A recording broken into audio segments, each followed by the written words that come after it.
Hello दोस्तों, जय हिंद, very good morning. Welcome back to my YouTube channel. आप लोगों का बहुत बहुत स्वागत है आज के करंट अफेयर्स में, जो कि आज का करंट अफेयर्स बहुत इंपॉर्टेंट है। तो प्लीज आप लोग एंड तक जरूर देखिएगा। अगर आपको पसंद आए तो लाइक शेयर सब्सक्राइब जरूर करिएगा। तो चलिए स्टार्ट करते हैं करंट अफेयर्स 11 जून 2024।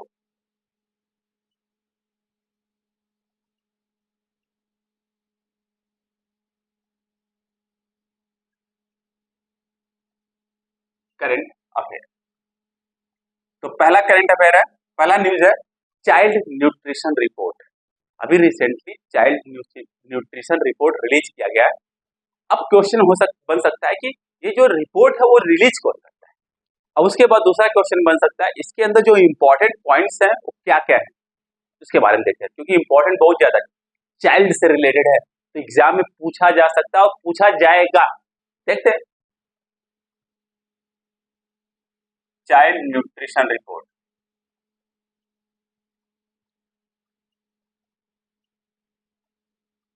2024 रिलीज कौन करता है। अब अगर कुछ भी आपको पता नहीं है, पूरे वर्ल्ड में जब चाइल्ड न्यूट्रिशन रिपोर्ट की बात होती है, अगर कुछ भी पता नहीं है, कौन रिलीज करता होगा? यूनिसेफ, यूनाइटेड नेशन का एक organisation.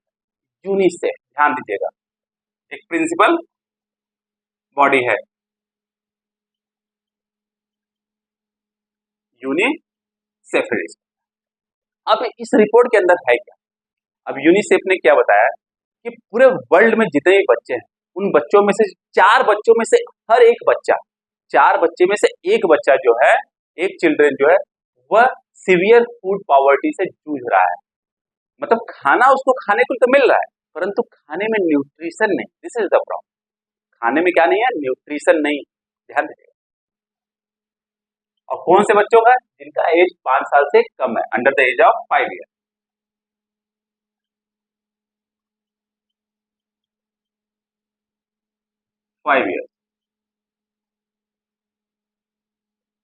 One children out of 4 suffering from food poverty। आप समझ सकते कितना प्रॉब्लम। और पूरे वर्ल्ड में कि कौन से एरिया में, किस कॉन्टिनेंट में या किस जोन में या कौन से कंट्री में सबसे ज्यादा इफेक्ट देखा गया है? आप साउथ एशिया में, और जो अफ्रीका का सहारन रीजन है, वहां पर सबसे ज्यादा ये प्रॉब्लम देखी गई है। कहां पर सबसे ज्यादा देखी गई प्रॉब्लम? साउथ एशिया में एंड सब सहारन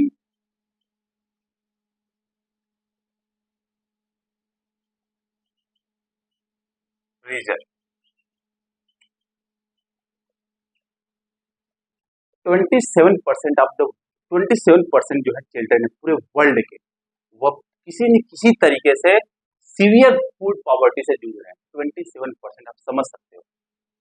27% जो चिल्ड्रन है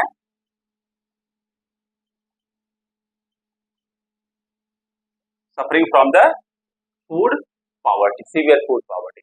खाना उनको मिलता है, खाना खा लेते हैं, पेट भर जाता है, परंतु उस खाने के अंदर क्या नहीं होता? न्यूट्रिशन नहीं होता। जब न्यूट्रिशन नहीं होता है तो उनका ब्रेन जो अच्छे से ग्रो नहीं करता है, उनके हाइट में प्रॉब्लम हो जाती है, उनके मसल्स में प्रॉब्लम हो जाती है, तो ज्यादा प्रोडक्टिव नहीं हो पाते हैं, तो इकोनॉमी में ज्यादा अपना कंट्रीब्यूशन नहीं दे पाते। ये प्रॉब्लम होती है। इसलिए पेरेंट्स को थोड़ा ध्यान देना चाहिए, गवर्नमेंट को ध्यान देना चाहिए कि किस तरीके से बच्चों के खाने में न्यूट्रिशन को बढ़ावा दिया जा सके। मेन जो फोकस करना है वो पेरेंट को ही करना है। को नोट डाउन कर लीजिए, बहुत इंपॉर्टेंट है। तो हमारे लिए पूछा जा सकता है कि जो चाइल्ड न्यूट्रिशन रिपोर्ट है वो रिलीज कौन करता है? यूनिसेफ करता है। और ये ज्यादा इंपॉर्टेंट है, under the age of 5 years 1 children out of 4 children suffering from the food poverty.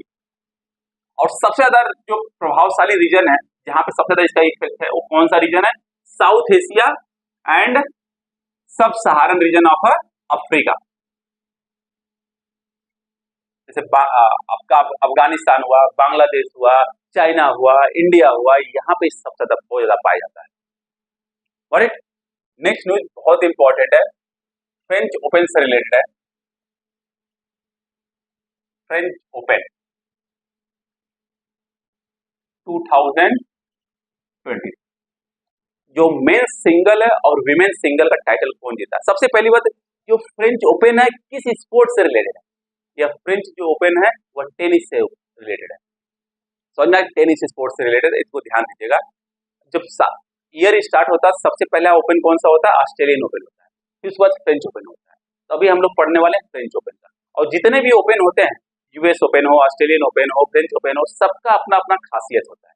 जैसे आप फ्रेंच ओपन को देखा जाए तो फ्रेंच ओपन जो होता है वो क्ले में होता है, मिट्टी के वाले जो कोर्ट होता है वहां पे होता है। और जो अदर्स होते हैं, कोई घास पे होता है, कोई जो है सीमेंटेड पे होता है, सीमेंटेड कोर्ट पे होता है। ये किस पे होता है? क्ले कोर्ट पे होता है, ध्यान दीजिएगा, क्ले कोर्ट पे होता है। और इसका जो मेंस सिंगल है इस साल का कौन जीता है और विमेन सिंगल कौन जीती है, वो हमारे लिए बहुत ज्यादा इंपॉर्टेंट है। जो विनर है, अक्सर करके एग्जाम में विनर के बारे में ही पूछा जाता है, तो विनर कौन है? जो मेन सिंगल है, Carlos Alcaraz. Okay, Carlos Alcaraz, यह स्पेनिश प्लेयर है, स्पेनिश प्लेयर। और जो विमेन सिंगल है वो कौन जीती हैं, उनको भी ध्यान रखिएगा आप लोग। इगा स्वियाटेक, ये कहाँ की है? पोलैंड की है। तो मेन सिंगल जीतने वाले कौन है? Carlos Alcaraz. और जो विमेन सिंगल है उसको कौन जीता है? इगा स्वियाटेक ने जीता है। ये कहाँ की है? पोलैंड की है। ये कहाँ की है? स्पेन की है। अब थोड़ा सा फ्रेंच ओपन का हिस्ट्री जान लेते हैं, कब से स्टार्ट हुआ है? यह 1891 से स्टार्ट हुआ है। कब से स्टार्ट हुआ है? 1891 से स्टार्ट हुआ है। और तब क्या हो रहा था? मेंस के लिए होता था। उसके 6 साल बाद मतलब विमेन्स का भी स्टार्ट हो गया फॉर मेंस। उसके 6 साल बाद अराउंड 1897 में विमेन के लिए भी स्टार्ट हो गया। और हमको आपको बता ही दिए क्ले कोर्ट में होता है। अब एक क्वेश्चन आ सकता है कि जो फ्रेंच ओपन सबसे ज्यादा बार कौन जीता है? Rafael Nadal. राफेल नडाल ने सबसे ज्यादा बार जीता, 14 टाइम्स। आप समझ सकते हो, 14 टाइम्स राफेल नडाल। इसीलिए इनको क्या बोला जाता है? King of clay court. Rafael Nadal को ही बोला जाता है किंग ऑफ क्ले कोर्ट। क्यों? क्योंकि इन्होंने 14 टाइम्स फ्रेंच ओपन को जीता है, 14 टाइम्स। और ये होता कहाँ है? क्ले कोर्ट पे है, इसीलिए इनको बोला जाता है राफेल नडाल को किंग ऑफ क्ले कोर्ट। तो कभी कदार एग्जाम में पूछा जा सकता है कि किंग ऑफ क्ले कोर्ट किसे बोला जाता है। समझ में आ गया? नोट डाउन कर लीजिए इसको आप लोग, बहुत इंपॉर्टेंट है, ध्यान दीजिएगा। French open, Australian open, US open, ये सब हमेशा पूछा जाता है। कौन सा ओपन जो है घास के मैदान पे होता है, कौन सा ओपन जो है क्ले पे मिट्टी में होता है, कौन सा ओपन जो है सीमेंटेड पर होता है, ये सब पूछा जाता है, बहुत इंपॉर्टेंट। नेक्स्ट है, थर्ड है, first non Congress leader to become third time prime minister, वो भी कंसेक्यूटिव प्राइम मिनिस्टर। कौन से ऐसे व्यक्ति हैं जो तीसरी बार लगातार नॉन कांग्रेस लीडर हैं पर भी उसके बावजूद भी प्राइम मिनिस्टर बन गए? नरेंद्र दामोदर दास मोदी। बहुत इंपॉर्टेंट है एग्जाम के लिए। फर्स्ट नॉन कांग्रेस लीडर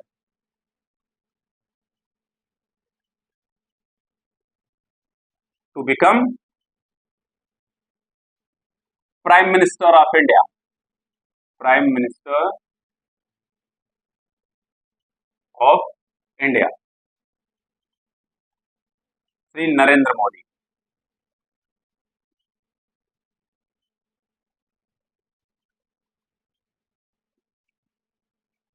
और इससे पहले कौन बने थे?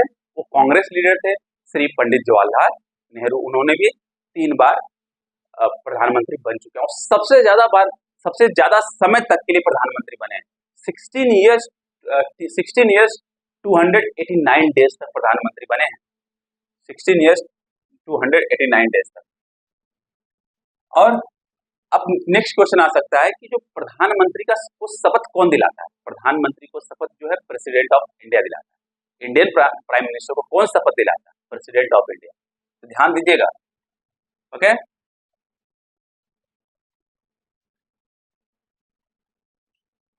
Administered oath by president of India. अभी इस समय प्रेसिडेंट ऑफ इंडिया कौन है? श्रीमती द्रौपदी मुर्मू जी। उन्होंने ही प्रधानमंत्री मोदी को क्या दिलाया? प्रधानमंत्री का शपथ दिलाया। और जो काउंसिल ऑफ मिनिस्टर्स होते हैं उनको जो मिनिस्ट्री का शपथ दिलाया। समझ में आ गया? पक्का? तो ध्यान दीजिएगा। और थोड़ा सा नरेंद्र मोदी का इतिहास समझ लीजिए आप। पहली बार इन्होंने चीफ मिनिस्टर बने थे, पहली बार 2001 में। फिर उसके बाद 2002 से लेकर 2007 तक चीफ मिनिस्टर थे। फिर 2007 से लेकर 2012 तक चीफ मिनिस्टर थे।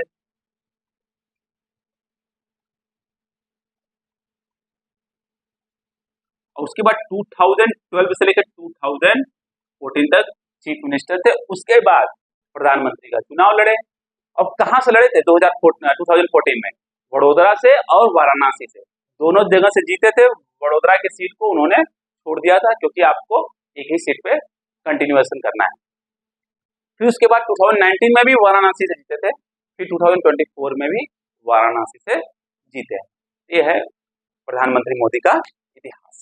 ओके, वो पहले चीफ मिनिस्टर थे। कहाँ के? पूछा जा सकता है। Chief minister of Gujarat. और आजादी के बाद पहले प्राइम मिनिस्टर बनने वाले कौन है?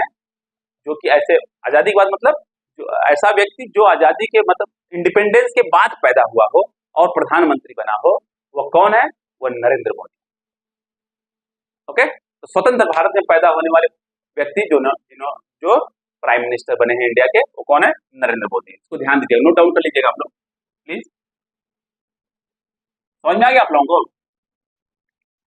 तो ध्यान दीजिए क्योंकि अभी न्यूज में है, तो कोई भी एग्जाम आएगा पूछा जा सकता है, इसलिए पढ़ना बहुत जरूरी।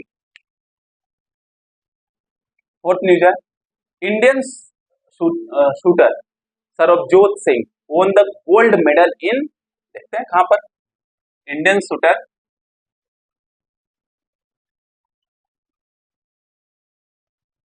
Sarabjot Singh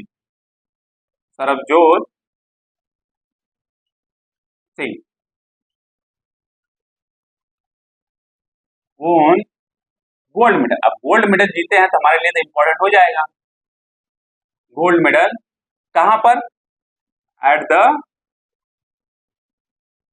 international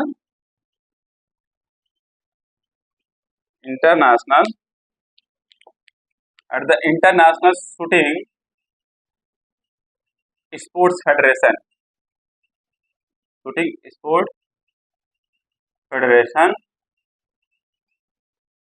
ISSF world cup में, वर्ल्ड कप। समझ में आ गया? इंडियन शूटर है कौन? Sarabjot Singh won gold medal at the international shooting sport federation world cup. अब ये पूछा जा सकता है, ये हुआ कहां था? मुनिक में हुआ था, जो कि जर्मनी में।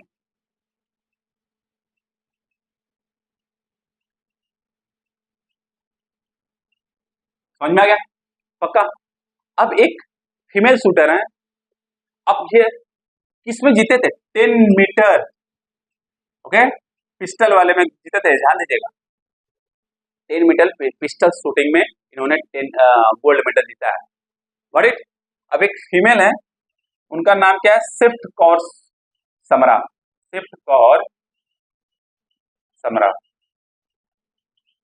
इन्होंने ब्रोंज मेडल जीता है।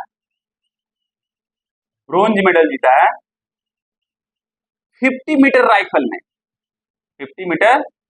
में, राइफल शूटिंग में, 50 मीटर राइफल शूटिंग में। और यह जो सिफ्ट कौर समरा जी हैं, वह एशियन गेम्स में गोल्ड मेडल भी जीत चुकी है। ध्यान दीजिएगा, तो बहुत इंपॉर्टेंट हो जाता है सिफ्ट कौर समरा। और जो गोल्ड मेडल होता है ज्यादा करके पूछा जाता है, पूछा जा सकता है कि international shooting sport federation world cup में गोल्ड मेडल किस व्यक्ति ने जीता है? उनका नाम क्या है? सरबजीत सिंह, उनका नाम है सरबजीत सिंह। Got it. और किसमें जीते हैं, कितना किया, टारगेट क्या था उनका, 10 मीटर पिस्टल शूटिंग में उनका टारगेट। गॉट इट, पक्का, ये बहुत इंपॉर्टेंट हो जाता है, इसको नोट डाउन कर लीजिए। ओके, चलिए प्लीज वीडियो को पॉज करके आप लोग नोट डाउन कर लिया करिए।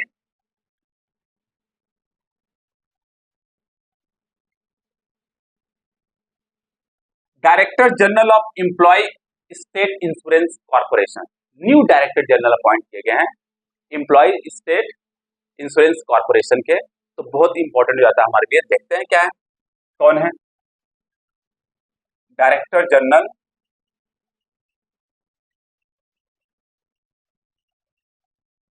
General of employ state insurance corporation, कौन है, क्या नाम है उनका, कमल किशोर सोन, कमल किशोर सोन।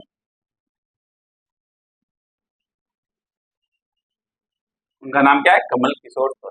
अब थोड़ा सा हम लोग क्या जान लेते हैं कमल किशोर सोन के बारे में। यह आईएएस ऑफिसर है, झारखंड 1998 बैच के। ओके, आईएएस ऑफिसर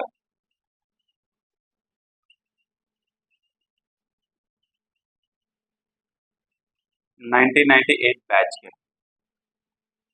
अब थोड़ा सा हम लोग जान लेते हैं किसके बारे में, एम्प्लॉइज स्टेट इंश्योरेंस कॉर्पोरेशन के बारे में। यह कब फॉर्म हुआ था, 1952 में फॉर्म हुआ था, 1952 में फॉर्म हुआ था, ध्यान दीजिएगा। इसका हेडक्वार्टर कहां पर है, हेडक्वार्टर कहां पर है, न्यू दिल्ली।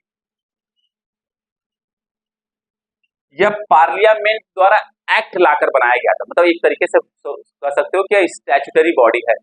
पार्लियामेंट के अंदर बिल लाया गया, उस बिल पर डिस्कशन हुआ और बिल पास हुआ, वो एक्ट बना, तो क्या हो गया, यह एक स्टैट्यूटरी बॉडी है। ओके, ध्यान दीजिएगा, यह क्या है, एक स्टैट्यूटरी बॉडी है।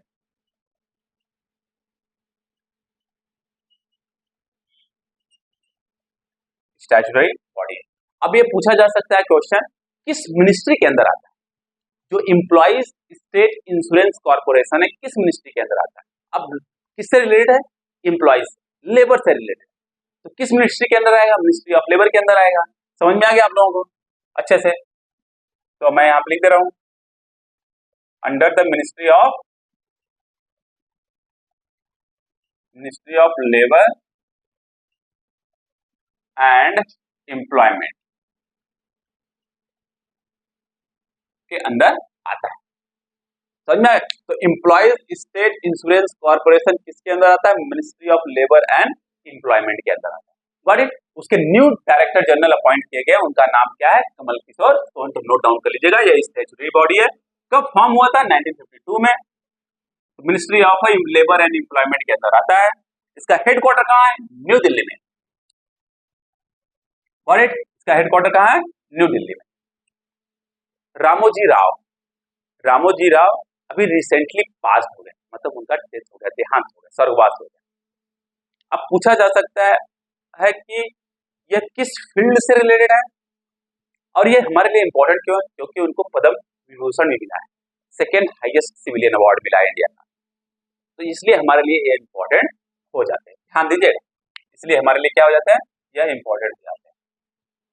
रामोजी राव रिसेंटली पास कर,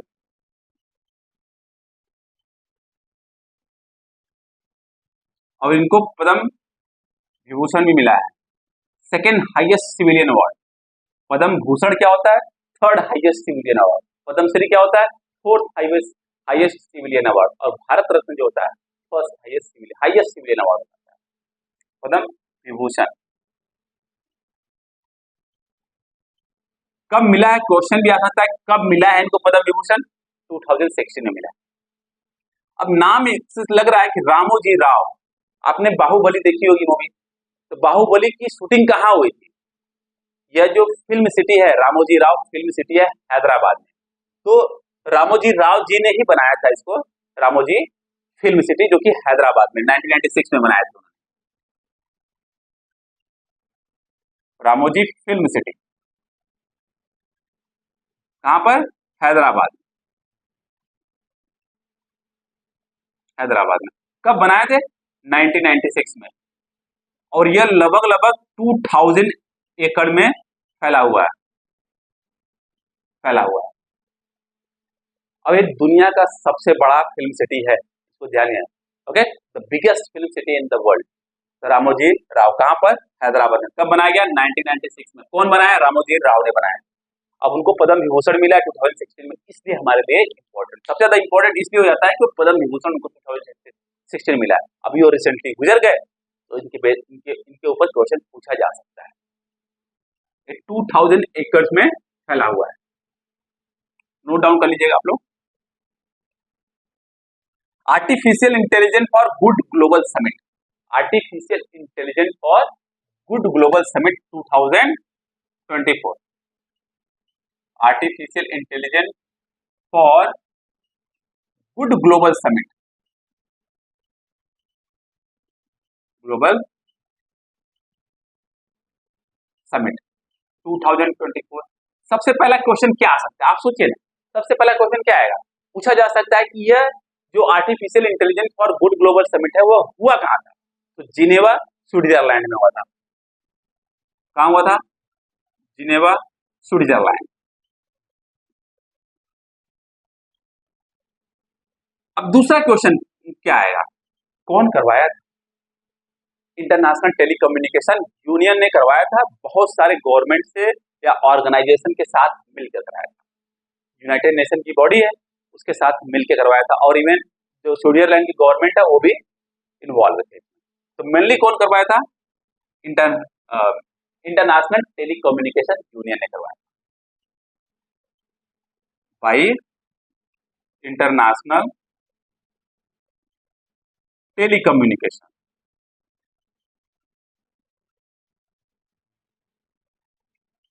यूनियन ने करवाया। अब नेक्स्ट क्वेश्चन आ सकता है, यह जो आर्टिफिशियल इंटेलिजेंस और गुड ग्लोबल समिट हुआ था, इसका उद्देश्य क्या है? सिंपल सा नाम क्या है? Artificial intelligence. किस तरीके से आर्टिफिशियल इंटेलिजेंस का प्रैक्टिकल यूज किया जा सके सस्टेनेबल डेवलपमेंट गोल के लिए। कोई भी सस्टेनेबल डेवलपमेंट गोल के लिए आर्टिफिशियल इंटेलिजेंस का प्रैक्टिकल यूज कैसे किया जा सके। अब कौन कौन से सस्टेनेबल गोल में, लाइक क्लाइमेट चेंज में किस तरीके से यूज किया जा सके, जिसे क्लाइमेट पे थोड़ा सा बैड इफेक्ट जो है वो पड़ रहा है वो कम हो जाए। हेल्थ सेक्टर में किस तरीके से किया जा सके, जेंडर सेक्टर में किस तरीके से किया जा सके, और जो इंक्लूसिव प्रॉस्पेरिटी है उसमें कैसे किया जा सके, इंफ्रास्ट्रक्चर डेवलपमेंट में किस तरीके से किया जा सके। मतलब किस तरीके से आर्टिफिशियल इंटेलिजेंस का प्रॉपर तरीके से यूज किया जा सके सस्टेनेबल डेवलपमेंट गोल। समझ में आ गया? पक्का? तो इसका मेन ऑब्जेक्टिव है how to use the artificial intelligence, artificial intelligence for the practical use in the sustainable development goal. Got it?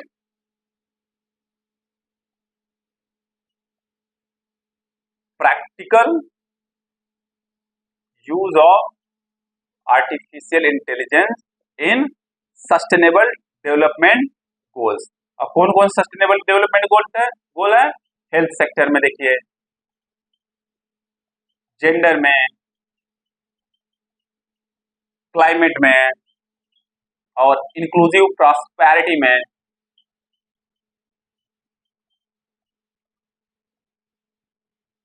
Infrastructure development में,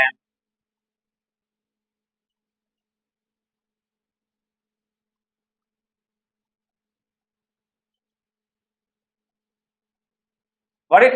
infrastructure development. Got it? Note down कर लीजिए, बहुत इंपॉर्टेंट है। कहां हुआ था? जिनेवा। कौन करवाया था? International telecommunication union with so many organisation के साथ कोलैबोरेट करके। और किस लिए इसका यूज किया जाता है?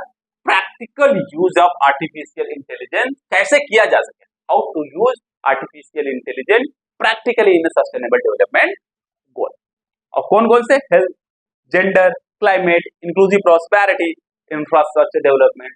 Okay, got it? No problem, note down कर लीजिए आप लोग।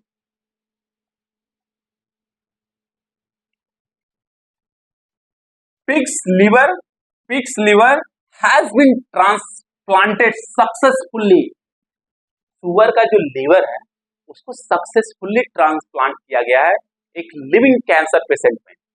मतलब ट्रांसप्लांट पहले भी लीवर को ट्रांसप्लांट किया जा चुका है अमेरिका में, बट वो पेशेंट जो है वो जिंदा नहीं रहा, वो मर गया। परंतु पहली बार सक्सेसफुली सुअर का जो लीवर है वो एक लिविंग कैंसर पेशेंट है, उनके अंदर ट्रांसप्लांट किया गया और वो अभी भी जीवित। तो हमारे लिए बहुत इंपॉर्टेंट हो जाता है, ये पहली बार हुआ है सक्सेसफुली ट्रांसप्लांटेड लीवर का एक लिविंग कैंसर पेशेंट में। तो ये हमारे लिए बहुत ज्यादा इंपॉर्टेंट हो जाता है। समझ में आ गया? Pig's liver has been transplanted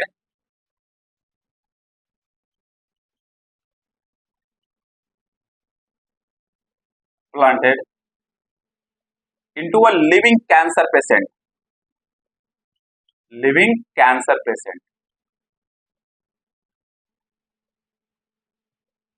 और वो है कहां के? फर्स्ट टाइम है, समझ जाइए, first time in the world,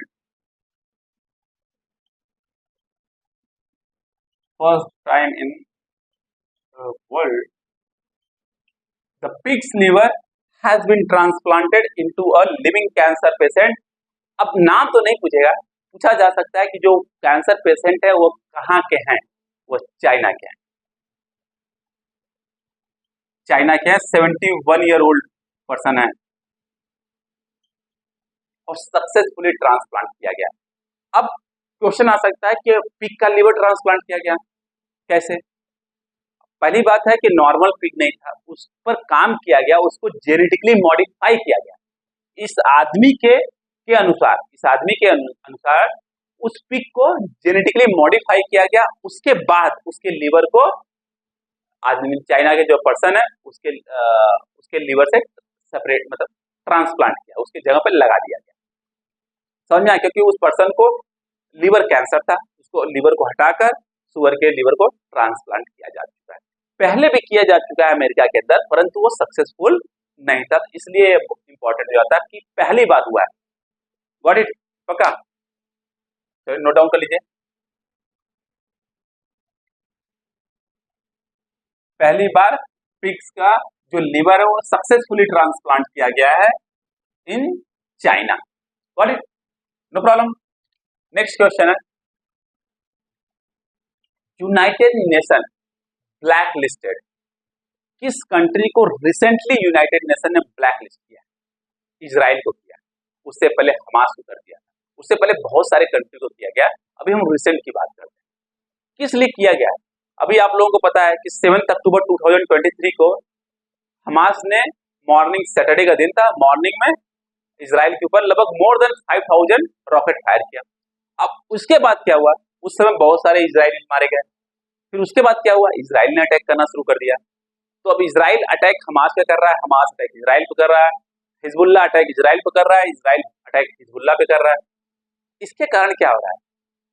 अब हमास के अंदर अगर गाजा पट्टी के अंदर देखा जाए तो अराउंड 38,000 लोग मारे गए हैं 7 अक्टूबर 2023 से।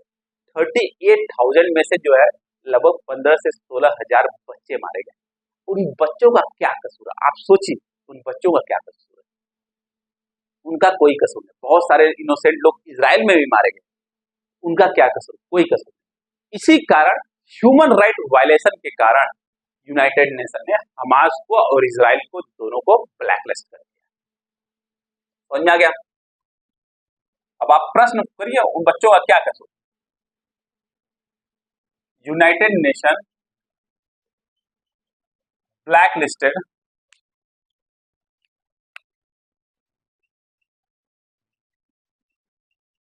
हमास को तो पहले ही कर दिया था, अभी रिसेंटली में blacklisted Hamas and Israel for human right violation. ध्यान दीजिए, किस लिए, क्या कारण है? फॉर ह्यूमन राइट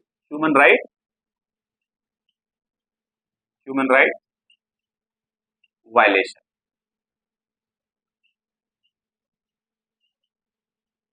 जब से युद्ध शुरू हुआ है लगभग 38,000 लोग मारे गए, अराउंड 38,000 पीपल मारे गए। उस 38,000 में से लगभग लगभग 15 to 16,000 जो है बच्चे हैं, चिल्ड्रन। इस कारण दोनों देश को क्या कर दिया गया, ब्लैक लिस्ट कर दिया गया।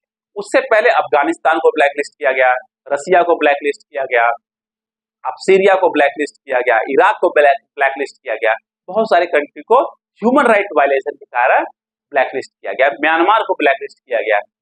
समझ में आ गया? ऐसा नहीं है कि पहला कंट्री ये दोनों है जिनको ब्लैक लिस्ट किया गया। अब जब ये वॉर स्टार्ट हुआ, बहुत सारे इंडियन वहां पे काम कर रहे थे, तो उस इंडियन को लाने की रिस्पॉन्सिबिलिटी किसकी थी? इंडियन गवर्नमेंट की थी। तो इंडियन गवर्नमेंट जब भी ऐसा कुछ काम करता है, कहीं से किसी देश से अपने जो नागरिक है उनको वापस लाता है, तो कोई ऑपरेशन लॉन्च करता है। वह कौन सा ऑपरेशन लॉन्च किया था, इस पर ध्यान दीजिएगा, ऑपरेशन अजय। ऑपरेशन अजय के तहत जो इजराइल में काम करने वाले लोग थे उनको इंडियन गवर्नमेंट ने वहां से लिफ्ट करके यहाँ पे लाया। समझ में आ गया? तो ऑपरेशन अजय का नाम याद रखिएगा आप लोग। अब यह वॉर कब से स्टार्ट हुआ है? 7 अक्टूबर 2013। कितने बच्चे इनोसेंट मारे गए, और तो नोट डाउन कर लीजिए आप लोग।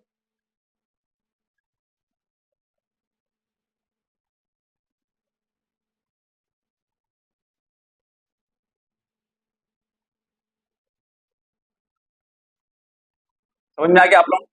आज के लिए बस इतना ही। बहुत इंपॉर्टेंट करेंट अफेयर्स था, बहुत इंपॉर्टेंट न्यूज थे, इसको ध्यान दीजिएगा आप लोग। और जाने से पहले अगर वीडियो पसंद आए तो प्लीज इसको लाइक शेयर सब्सक्राइब जरूर करिएगा, और बेल आइकन दबाना तो बिल्कुल मत भूलिएगा, नहीं तो नोटिफिकेशन भूल जाएंगे आप लोग। Okay, bye bye, take care, पढ़ते रहिएगा।